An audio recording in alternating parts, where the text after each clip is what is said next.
जेव्हापासून आईकडे आले तेव्हापासून काम कमी आणि खाणं जास्त आहे. सकाळ सकाळ पोह्याची मस्तपैकी नाश्त्यासाठी आई ती प्लेट आली, मग काय लिंबू पिळा आणि मस्तपैकी नाश्ता करून घेतला.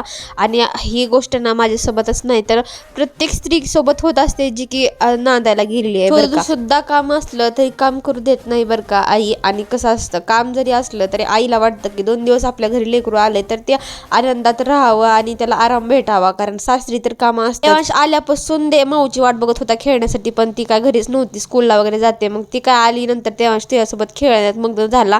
मी इकडं छान झोप घेतली. मला तर आठवत पण नाही की मी शेवट एवढं छान अशी शांत निशा झोप कधी घेतली. आज मस्तपैकी झोप घेतली, शांत वाटत होतं. आणि मी इकडं बाहेरून बघते तर काय देवांश ना मस्तपैकी हा पोरींसोबत भांडेकुंडे खेळत होता. मला ह्यांचे भांडेकुंडे बघितले ना की माझ्या लहानपणीचीच आठवण झाली. पण मला तेवढंच वाटतं की देवांशनी पण त्याचं बालपण चांगलं एन्जॉय करावं. पण काय करावं आता, इथं त्याच्या फ्रेंड्स म्हणजे सगळ्या पोरीच आहेत तर मग तो पोरींसोबत तो भांडेकुंडेच खेळत होता. आईचं कपाट उघडलं तर असा काय त्याच्यात राडा होता. आणि हा राडावर का माझी आई म्हणजे वाटच बघत होती, कारण मला इकडं आले ना की 2च कामं असतात, कपाट साफ करणं आणि फ्रीज साफ करणं. मग नंतर हे कपाटातलं सगळं बाहेर काढलं आणि नंतर सगळ्यांच्या घड्या घालून ठेवल्या. आता म्हटलं एका पिशवीत काय काय आहे, तर मला ह्याच्यामध्ये माझ्याही भरपूर वस्तू दिसल्या ज्या की लग्नाच्या आधीचा घागरा वगैरे होता, ते मी एकदा पण घातलेला नव्हता.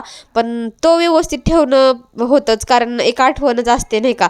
सगळं कपाट व्यवस्थित लावायला मला 2 ते 2.5 तास गेले आणि सगळं व्यवस्थित लावून घेतलं. आणि नातू आला ना की आजोबांचं असंच असतं, डोक्यावर ठेवू की खांद्यावर घेऊ, मग काय असं ह्यांचं चालू झालं खेळणं वगैरे.